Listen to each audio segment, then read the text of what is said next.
لا لا لا لا، بعد اذنك بعد اذنك، شوفوا بس، شوف كده كان بيلعب بمين طيب. مش عارف ابتدي منين واقول ايه يعني طبعا اللي ربنا عمره ما بيرضى بالظلم، دي حاجه. النهارده بيقعد لعيبه، امام عاشور قاعد بره، وبن شرقي قاعد بره، وبن رمضان قاعد بره. ايه ده؟ آن الأوان إن النادي الأهلي يطلع المتحدث الرسمي بتاعه يقول لنا مين اللي عمل عقد ترب وعقود كولر والعقود اللي قبلها اللي احنا عمالين ندفع في فلوسها ومش عارفين نمشي الراجل ده. هات الراجل ده على الشاشة عشان الناس تعرف مين هو الراجل ده. مش عارفين نمشي الراجل ده بسبب واحد. ده لازم يتهم بالخيانة العظمى. اللي عمل ده وسلم رقبة النادي الأهلي، هاتني. طيب خليك، يلا. اللي سلم رقبة النادي الأهلي لمدرب زي ده ما عندوش فكرة عن البطيخ، مش عارف حاجة خالص، لا عارف يغير ولا عارف يحط تشكيل ولا عارف ينقي لعيبة ولا عارف حاجة خالص. اما اللي حط رقبتنا تحت رحمة ده وما تقدرش تمشيه عشان لو مشيته هتدفع دم قلبك، يبقى لازم يتحاسب ويتحاكم، ولازم نعرفه. لازم مصر كلها تعرفه. جمهور الاهلي نمرة 1 وجمهور الزمالك نمرة 2 وجمهور مصر كلها، عشان يبقى عبرة لمن يعتبر. انتوا مخبيين ليه؟ انتوا مخبيين، هو في حاجه تخبوها؟ خلاص العمليه اتكشفت، الدنيا اتكشفت خلاص. النادي الاهلي مش قادر. زيزو بيعمل ضربه جزاء مش قادر.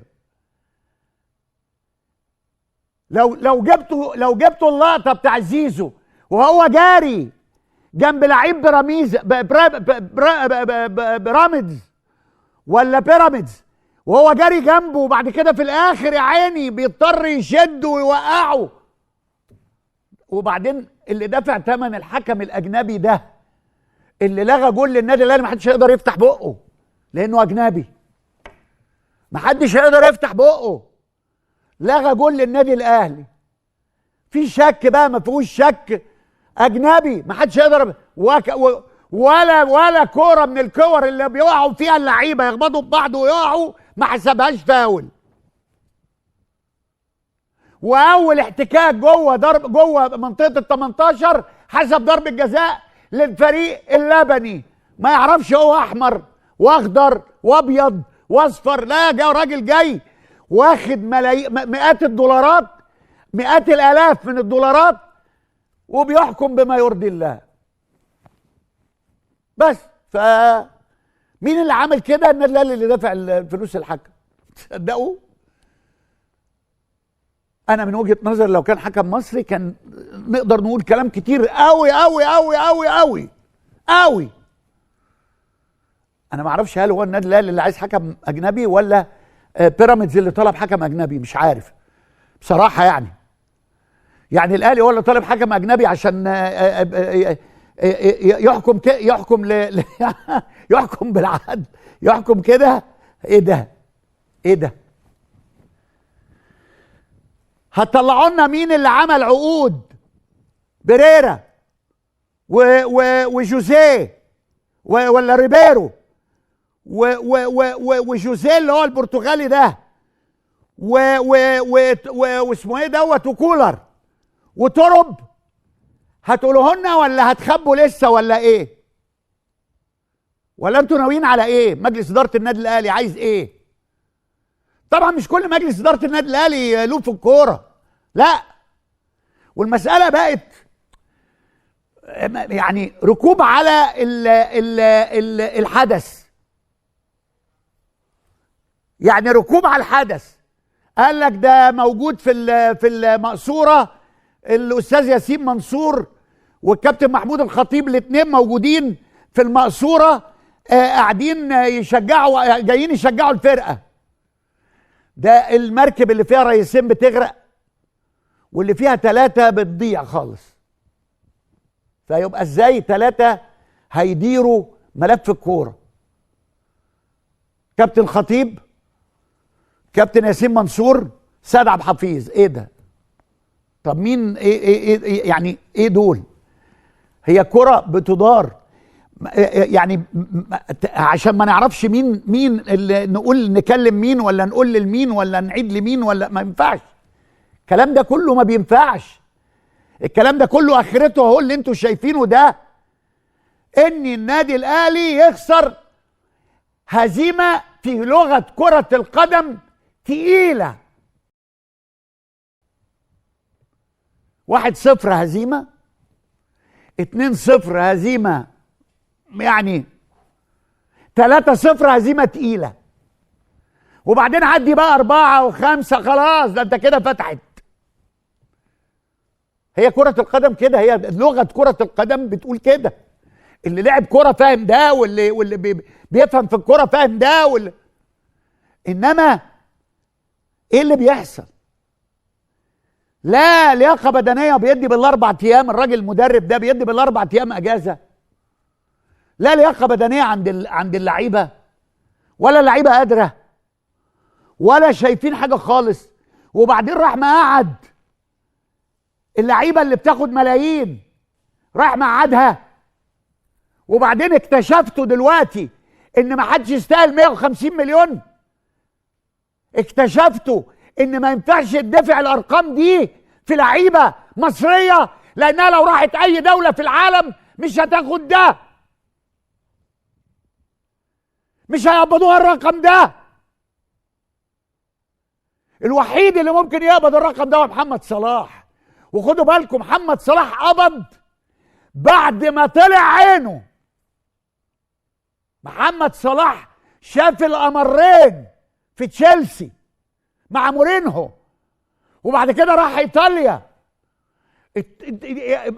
بذل مجهود رهيب عشان يثبت نفسه، وبعد كده رجع من ايطاليا، وبعد كده ليفربول، عمل شقلباظات.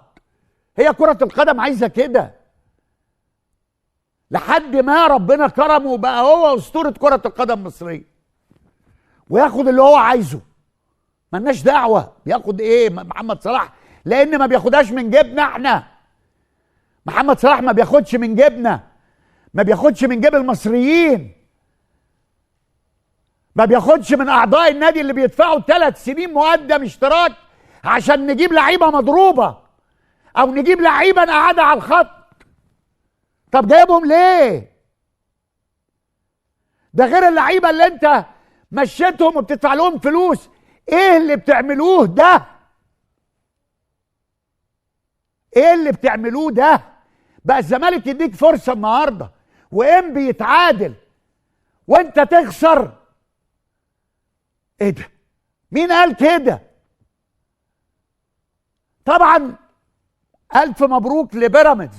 ما عنديش كلام ضد بيراميدز في الحقيقة. فرقة منظمة، فرقة قوية، فرقة شفتوا لي كسبت النادي الاهلي قبل كده 3 يا جماعة ولا لا؟ ولا ايه؟ مش فاهم. انا مش فاهم، انتوا قاعدين بتتفرجوا عليا انتوا كمان ولا بتدوروا؟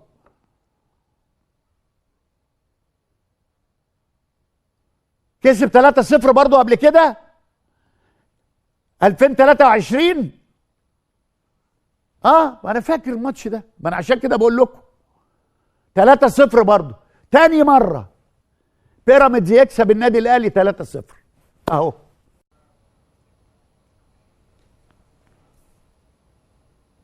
لا لا لا لا، بعد اذنك بعد اذنك شوفوا بس، شوف كده كان بيلعب بمين طيب.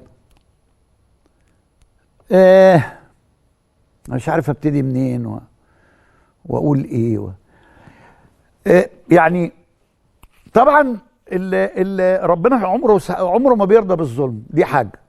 النهارده بيقعد لعيبه، امام عاشور قاعد بره وبن شرقي قاعد بره، وبن رمضان قاعد بره.